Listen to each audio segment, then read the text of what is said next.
भक्तों, जरा शांत होकर सुनिए।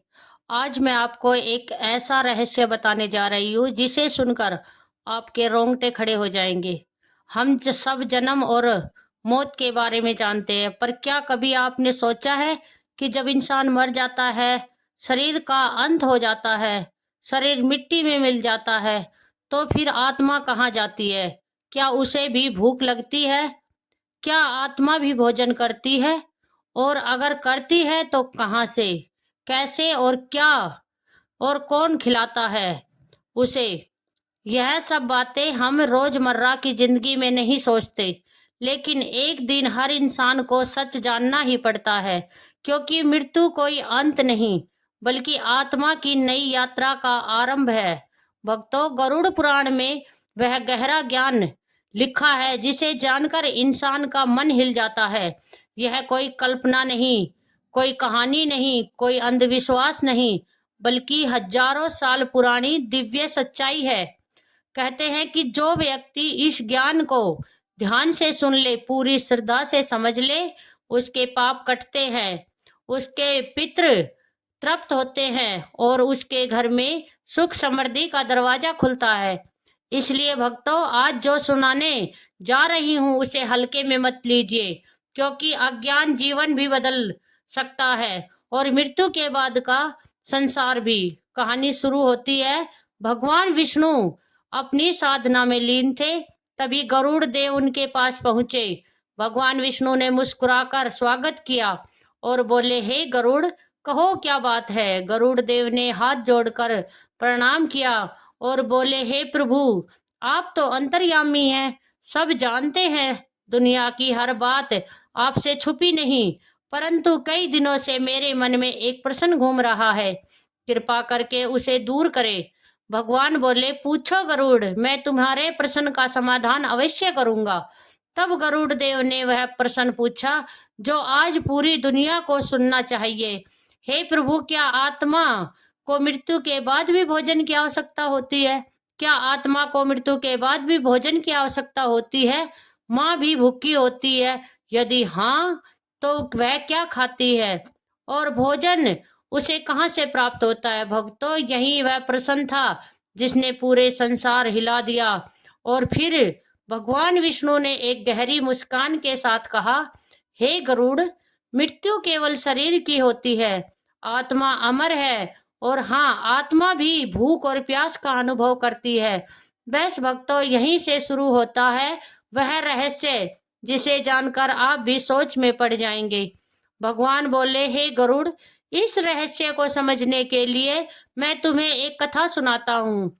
और कहते हैं, इस कथा को जो मन ध्यान और श्रद्धा से सुन ले, उनके पितरों की को तृप्ति मिलती है और उसके जीवन के दुख मिटने लगते हैं।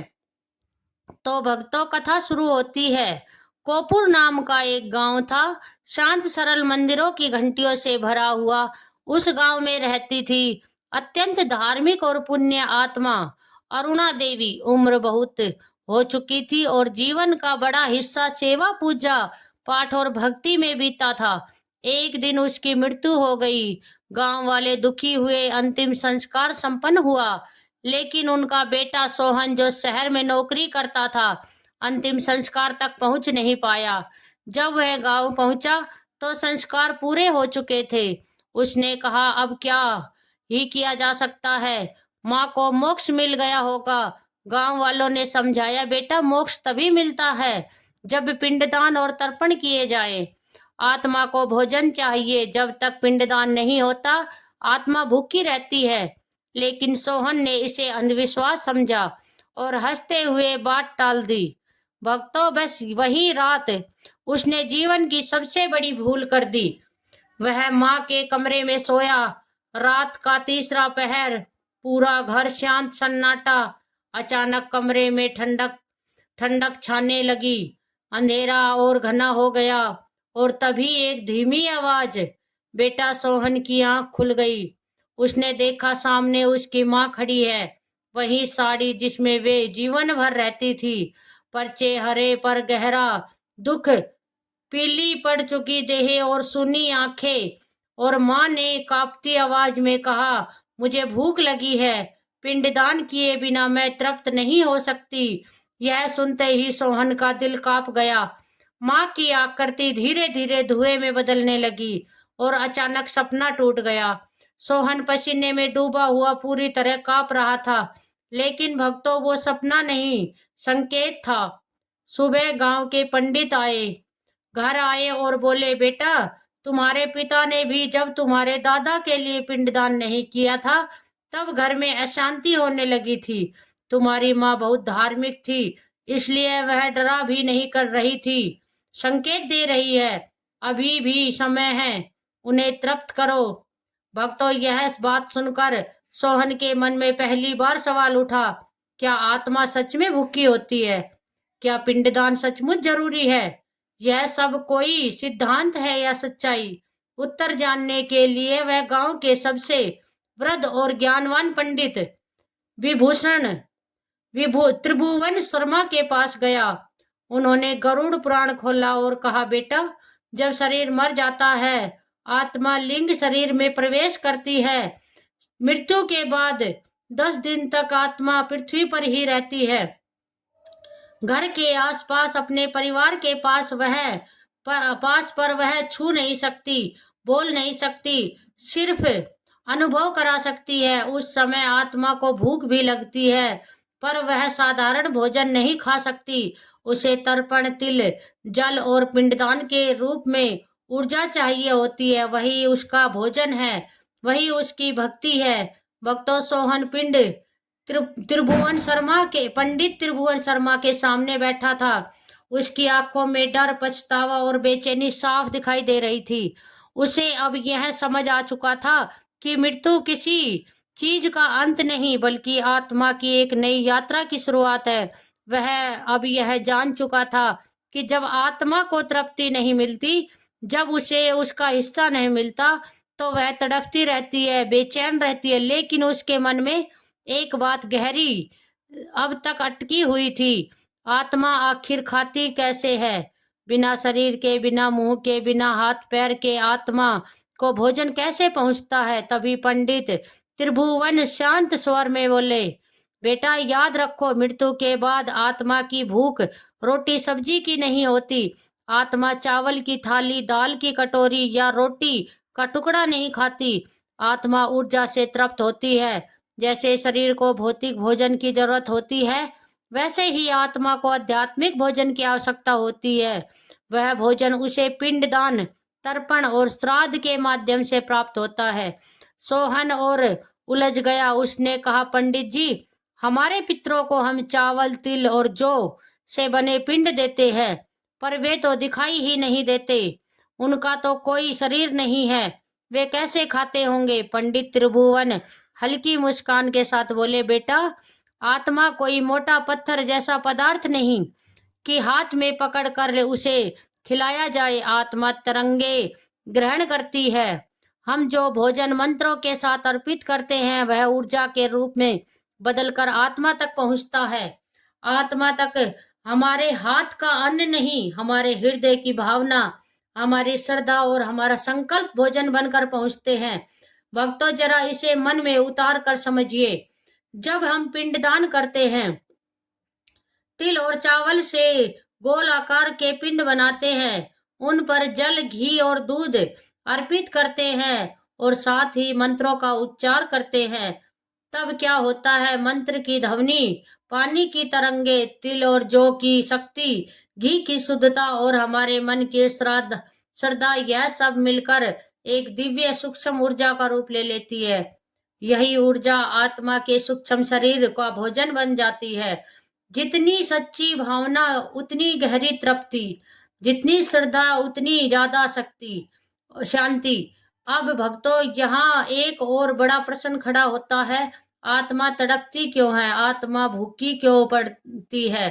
पंडित त्रिभुवन ने गहरी सांस लेकर कहा, बेटा, जब कोई इंसान मरता है, उसका शरीर पंच तत्व से मिल जाता है, पर उसकी आत्मा अपनी पुरानी भावनाएं, इच्छाएं, आदतें, लगाव और यादें लेकर ही यात्रा शुरू करती है। जिस घर में उसने जीवन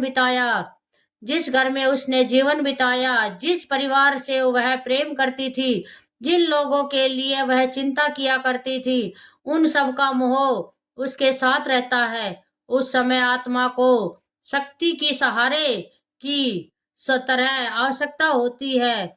जब अपने ही लोग पिंडदान, दर्पण, तर्पण और श्राद्ध से मुंह मोड़ लेते हैं, तब आत्मा कमजोर और भूखी अनुभूति करती है, और भूखी आत्मा को कभी सच्ची शांति नहीं मिलती।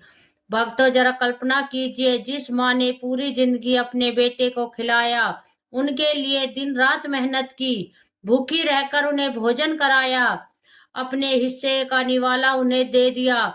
अगर उसी माँ की मृत्यु के बाद उसका बेटा या बेटी यह कह कर बैठ जाए कि यह सब बेकार है, यह सब पाखंड है, और उसकी आत्मा को भूखी छोड़ दे, तो उससे बड़ा पाप क्या होगा? पंडित त्रिभुवन बोले, मृत्यु के बाद के पहले 10 दिन अत्यंत महत्वपूर्ण माने गए हैं। हर दिन आत्मा एक अलग अवस्था में से गुजरती है। हर दिन पिंडदान करने का मतलब है उस आत्मा की यात्रा के अगले कदम के लिए भोजन देना, ऊर्जा देना, सहारा देना। फिर उन्होंने इन 10 दिन के रहस्य को बहुत सरल भाषा में समझाया। बोले, पहले दिन आत्मा मृत्यु के झटके और पीड़ा से धीरे धीरे मुक्त होती है।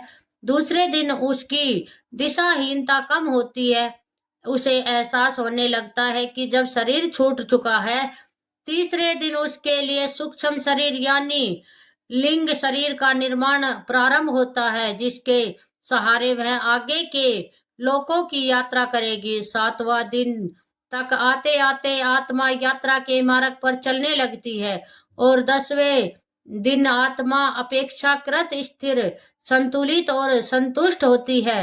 यदि इन दिनों में विधि विधान से पिंडदान, तर्पण और संस्कार कर दिए जाए, फिर वे गंभीर होकर बोले, पर यदि इन 10 दिन में आत्मा को उनका भोजन ना मिले, पिंडदान ना हो, तर्पण ना हो, श्राद्ध ना हो, तो वहीं आत्मा भूखी, व्याकुल और बेचैन हो जाती है। उनका मन वहीं अटका रह जाता है जहां वो शरीर छोड़कर गई थी।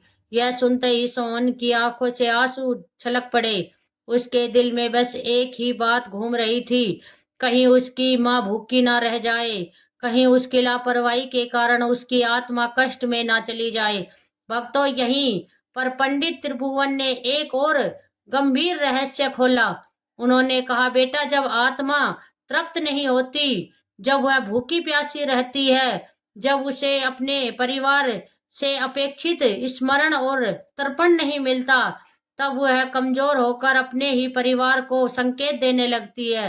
फिर उन्होंने बहुत सरल उदाहरण देकर समझाया। कई बार मृत पूर्वज सपने में आते हैं, कभी बिना कारण बार बार नाम पुकारते दिखाई देते हैं।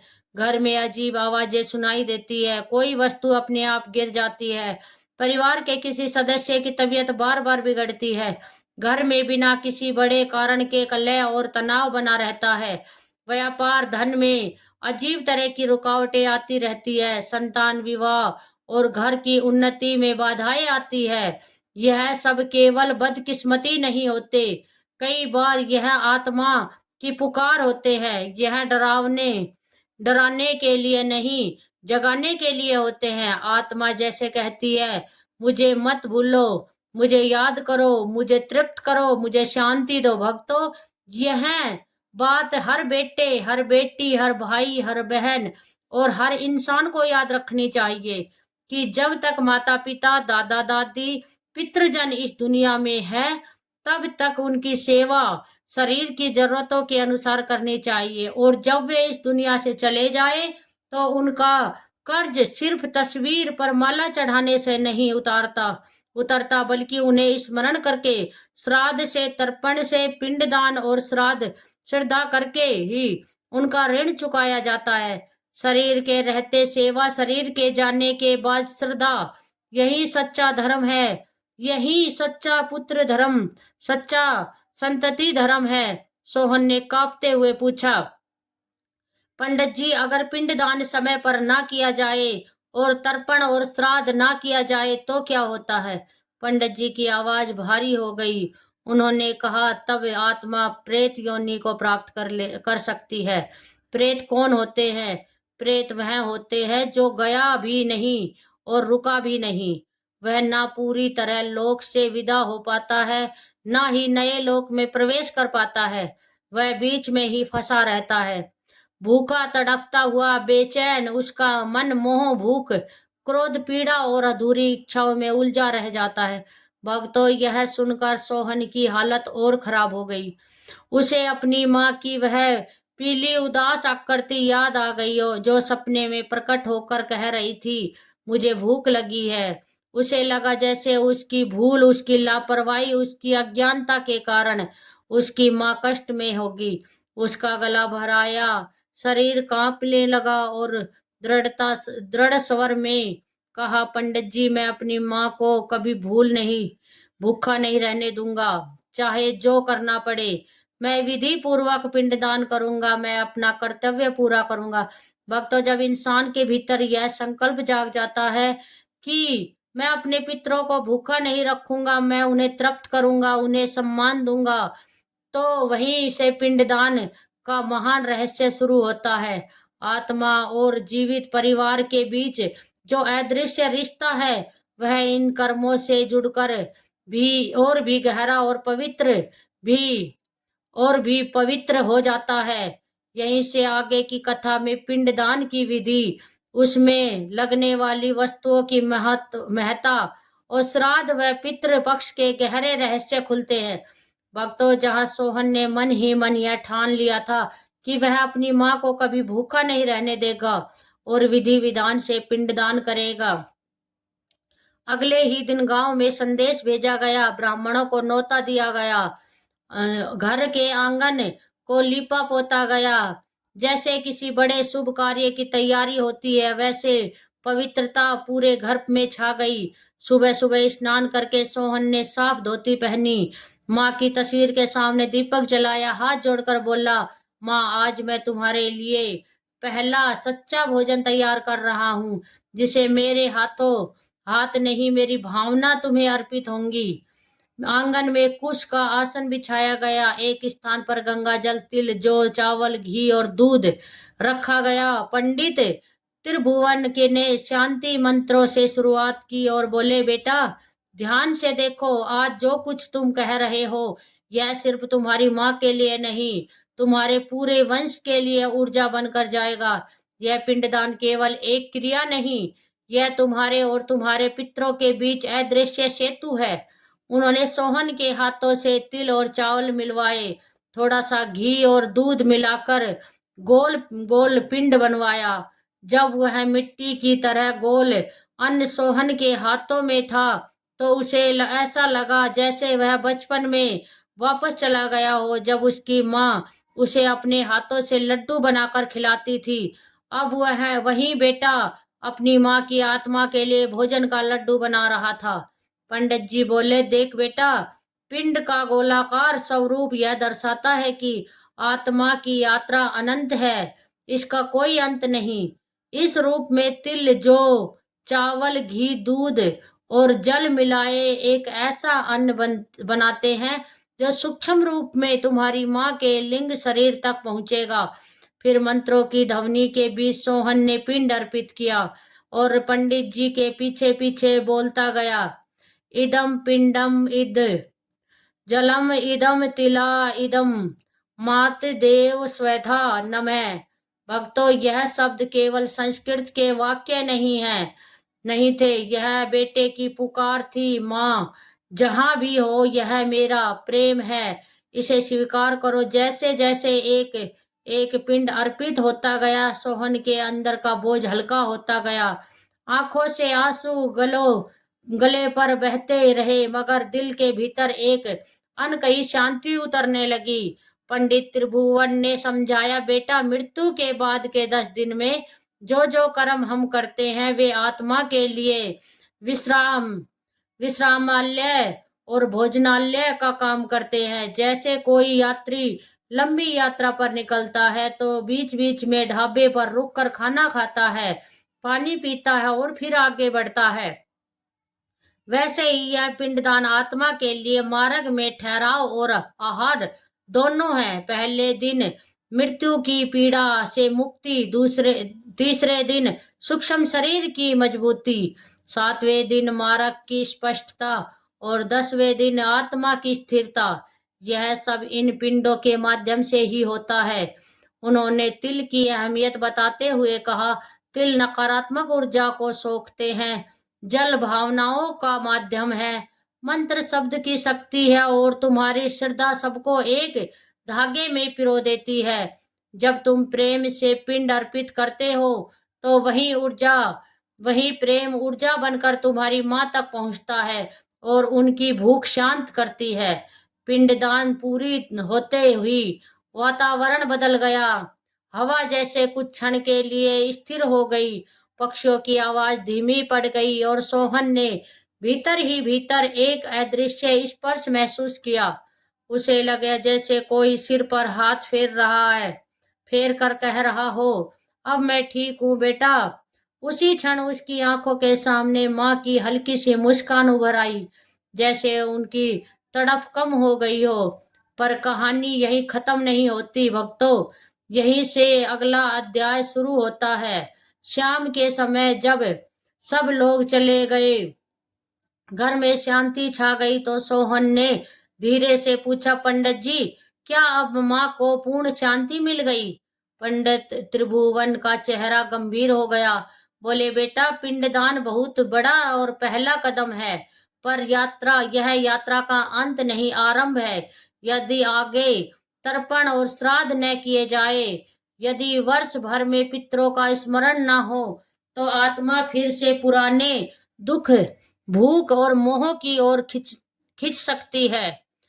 पिंडदान आत्मा के लिए पहला भोजन है, तर्पण और श्राद्ध आगे की पूरी यात्रा की राशन व्यवस्था है। सोहन ने घबरा कर पूछा, तो क्या सिर्फ पिंडदान से ही काम नहीं चलता? क्या माँ फिर से अधूरी रह सकती है? पंडित जी बोले, देख बेटा, मान लो किसी भूखे को तुमने एक बार भर प्लेट भोजन करा दिया, पर फिर कई दिन तक उसका हाल ही ना पूछा, तो क्या वह हमेशा तृप्त रहेगा? प्यासे को एक बार पानी मिल जाए, यह अच्छा है, पर उसे रोज पानी चाहिए। ठीक वैसे ही पिंडदान आत्मा की तत्काल भूख मिटाता है, पर वार्षिक श्राद्ध और तर्पण उनकी दीर्घकालीन तृप्ति का माध्यम है। अगर यह क्रम टूट जाए तो आत्मा फिर से बेचैन हो सकती है। फिर उन्होंने गरुड़ पुराण का गुण रहस्य खोलते हुए कहा, जब आत्मा को समय पर पिंडदान, तर्पण और श्राद्ध नहीं मिलता, जब परिवार उसे भुला देता है, तब आत्मा स्थूल जगत से छूट नहीं पाती। उसकी स्मृतियां, उसका मोह, उसका क्रोध, उसकी भूख, यह सब मिलकर उसे बांध देती है। वह किसी न किसी रूप में वापिस अपने ही घर के आसपास मंडराती रहती है, कभी सौपन में, कभी अनजानी घबराहट में, कभी घर के वातावरण की भारीपन में, कभी अचानक होने वाले झगड़ों में। यह सब प्रकट होने लगता है। इसे शास्त्रों ने पितृदोष कहा है। सोहन ने कांपते हुए पूछा, क्या मेरी माँ भी प्रेत बन सकती थी? पंडित त्रिभुवन ने उसे ढाढ़स बांधते हुए कहा, बेटा, तुमने जो संकल्प लिया, जो श्राद्ध से पिंडदान किया, वह तुम्हारी माँ के लिए बहुत बड़ा सहारा है। पर याद रखो, पिंडदान के बाद भी वार्षिक श्राद्ध, पितृपक्ष में तर्पण और समय समय पर पितरों की स्मृति में दान पुण्य करना जरूरी है। इससे आत्मा को दो बातें मिलती है, एक तृप्ति, दूसरा सम्मान।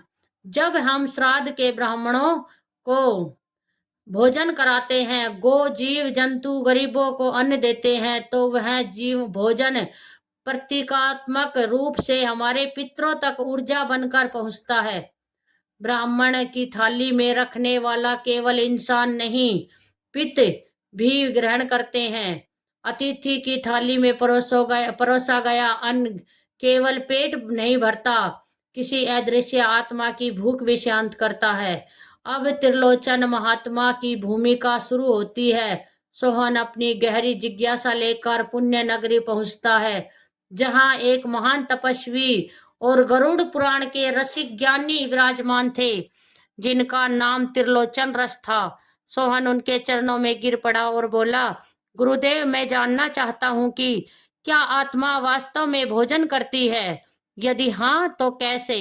मेरा मन इस प्रश्न में उलझा हुआ है। त्रिलोचन ऋषि ने करुणा से भरी दृष्टि से उसे देखा और बोले, वत्स, गरुड़ पुराण में स्वयं भगवान विष्णु ने गरुड़ से कहा है, देहम विहीनो जीवो नज भोजन विलास, अर्थात शरीर छूट जाने पर भी जीवात्मा भोजन की इच्छा नहीं त्यागती। आत्मा लिंग शरीर में विचरण करती है, जो भौतिक अन्न नहीं खा सकती, पर ऊर्जा के रूप में अन्न की तरंगे, श्राद्ध की शक्ति और मंत्र की ध्वनि ग्रहण कर सकता है। यही आत्मा का असली भोजन है। और ग्रहण कर दर्शक का भी फिर वे आगे बोले, आत्मा को भोजन 3 मुख्य मार्ग से मिलता है। पहला पिंडदान, दूसरा तर्पण और तीसरा श्राद्ध भोज। पिंडदान में चावल, तिल, जौ, घी, दूध, कुश और जल से बना गोलाकार पिंड बनाकर मंत्रों के साथ पितरों को अर्पित किया जाता है। यह आत्मा के लिंग शरीर के लिए ऊर्जा, भोजन और मार्ग का साधन बनता है। तर्पण में तिल और जल के साथ सुधा नाम से पितरों का आह्वान करके उन्हें संतोष दान किया जाता है। यह आत्मा की प्यास बुझाता है, उसकी तृष्णा शांत करता है। और श्राद्ध भोज में हम ब्राह्मणों को, संतों को और जरूरतमंदों को आदर पूर्वक भोजन कराते। यह केवल सामाजिक रस्म नहीं बल्कि आत्माओं के लिए प्रतीकात्मक का निदान है। जिस प्रेम और श्राद्ध से भोजन कराया जाता है, वह सब सूक्ष्म रूप से पितरों तक पहुंचता है और उन्हें मानसिक संतोष और पुण्य के रूप में ऊर्जा प्राप्त होती है। त्रिलोचन ऋषि ने समझाया, जब ब्राह्मणों की जीवा से मंत्र निकलते हैं, जब पिंड धरती पर रखा जाता है, जब तिल से जल की धार बहती है, जब थाली में परोसा गया अन्न किसी भूखे को तृप्त करता है, तो यह सब मिलकर एक अदृश्य ऊर्जा का जाल बुनते हैं। यही ऊर्जा सीधा सीधा हमारे पितरों तक पहुंचती है। यदि इन कर्मों को विधि विधान, श्राद्ध और साफ नियत से किया जाए तो आत्मा न केवल संतुष्ट होती है बल्कि उसे आगे बढ़ने के लिए बल, मार्ग और गति भी मिलती है। पर यदि यह सब केवल औपचारिकता बनकर रह जाए, मन कहीं और हो और हाथ केवल रीत निभा रहे हों, तो प्रभाव आधा अधूरा होता है। अब भक्तों, यहाँ सबसे बड़ा सार सामने आता है। यह सब कर्मकांड केवल डराने के लिए नहीं, धन निकलवाने के लिए नहीं, दिखावे के लिए नहीं, बल्कि एक अदृश्य संवाद है हमारे और उन आत्माओं के बीच जो कभी हमारे माता पिता, दादा दादी और पूर्वज बनकर इस पृथ्वी पर चले थे। जिस तरह हम जीते जागते लोगों से फोन, संदेश और मुलाकात के जरिए बात करते हैं, उसी तरह मृत पूर्वजों से पिंडदान, तर्पण, श्राद्ध और के माध्यम से संवाद होता है। अंतर बस इतना है कि उनकी भाषा सूक्ष्म है और हमारा माध्यम भावना है। सोहन अब सब समझ चुका था। उसके सामने केवल एक ही लक्ष्य बचा था, अपनी माँ की आत्मा को पूर्ण तृप्ति और मोक्ष की ओर ले जाना। उसने मन ही मन संकल्प लिया कि वह हर साल पितृपक्ष में श्राद्ध से तर्पण करेगा, श्राद्ध भोज कराएगा, जरूरतमंदों को भोजन कराएगा और अपने पितरों को कभी भूखा नहीं छोड़ेगा। उसके लिए मृत्यु का अर्थ बदल चुका था। अब मृत्यु उसे डरावनी नहीं लग रही थी बल्कि आत्मा की नई यात्रा का दरवाजा प्रतीत हो रही थी। उसे समझ आ चुका था कि पिंडदान, तर्पण और श्राद्ध केवल कर्म नहीं बल्कि उन अदृश्य रिश्तों का सम्मान है जो शरीर से नहीं, आत्मा से जुड़े होते हैं। जो हमने प्रेम से जिया, उसे श्रद्धा से विदा करना ही हमारा सच्चा पुत्र धर्म, सच्चा परिवार धर्म है। तो दोस्तों, आपको ये हमारी बातें कैसी लगी, ये कथा कैसी लगी, कमेंट बॉक्स में जरूर बताइएगा। तब तक के लिए जय सिया राम, राधे राधे।